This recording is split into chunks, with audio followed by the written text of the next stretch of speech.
다음 달 16일에 치러지는 서울시 교육감 선거에 나선 후보는 이미 10명이 넘습니다.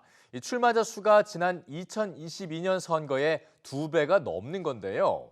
다양한 후보만큼 공약 또한 쏟아져야 하지만 정작 교육 정책은 보이지가 않습니다. 대신 정치 발언만 앞서고 있어 이 교육감 선거 제도를 고쳐야 한다는 목소리가 높습니다. 금창호 기자입니다. 선거법 위반으로 자리에서 물러났던 광노현 전 서울시 교육감이 이번에 다시 선거에 도전하면서 가장 먼저 꺼낸 말은 탄핵이었습니다. 교육 정책보다 현 정부 규탄을 먼저 내세운 겁니다. 첫째, 윤석열 교육정책 탄핵. 둘째, 조희연 낙마시킨 정치검찰 탄핵. 셋째, 여러분들이 다 아시는 더 큰 탄핵이 그것입니다. 지난 2022년에 이어 두 번째로 서울시 교육감 선거에 도전하는 조전혁 전 한나라당 의원의 첫마디 역시 좌파 이념을 정화하겠다는 정치적 발언이었습니다.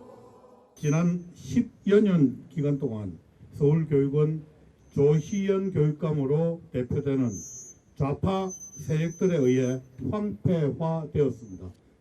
교육감 권한을 벗어난 정책을 약속한 후보도 있습니다. 특히 저는 대학 입시 개혁을 통해서 학교 교육을 다시 개혁하고자 합니다. 저는 9월 수시 모집 폐지를 입법화하겠습니다. 이렇게 후보들이 각각 보수와 진보를 표방하며 정치적 발언을 일삼거나 실현 가능성이 낮은 약속을 하는 건 인지도 경쟁을 위해서란 분석이 많습니다. 유권자들이 교육감 선거에 관심이 적을 뿐 아니라 교육감 후보는 당적도 없어 선거에서 당선되기 위해선 후보 자체의 인지도가 중요하기 때문입니다. 실제로 지난 2022년 지방선거에서 교육감 선거의 무효표는 90만 표가 넘었는데 이는 시도지사 선거의 무효표보다 2배 넘게 많은 수치입니다. 이런 상황에 일각에서는 교육감 직선제를 보완해야 한다는 목소리가 나옵니다. 특히 정책 선거가 될 수 있게 시민에게 후보의 공약을 알리는 자리를 많이 만드는 게 필요합니다.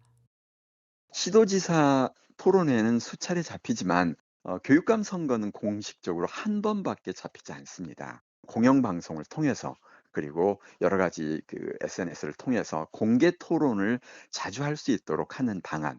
이렇게 되면 깜깜이 선거가 좀 완화될 수 있고요. 상황이 이렇자 시도지사 후보와 교육감 후보가 함께 선거를 치르는 러닝메이트 제도를 도입하자는 주장도 나옵니다. 이미 현 정부는 러닝메이트제가 바람직하다는 입장을 밝혔고 국민의힘 김민전 의원은 최근 관련 법안을 발의했습니다. 하지만 헌법이 교육의 정치적 중립을 명시하고 있어 러닝메이트제가 도입될 수 있을지는 미지수입니다. EBS 뉴스 금창호입니다.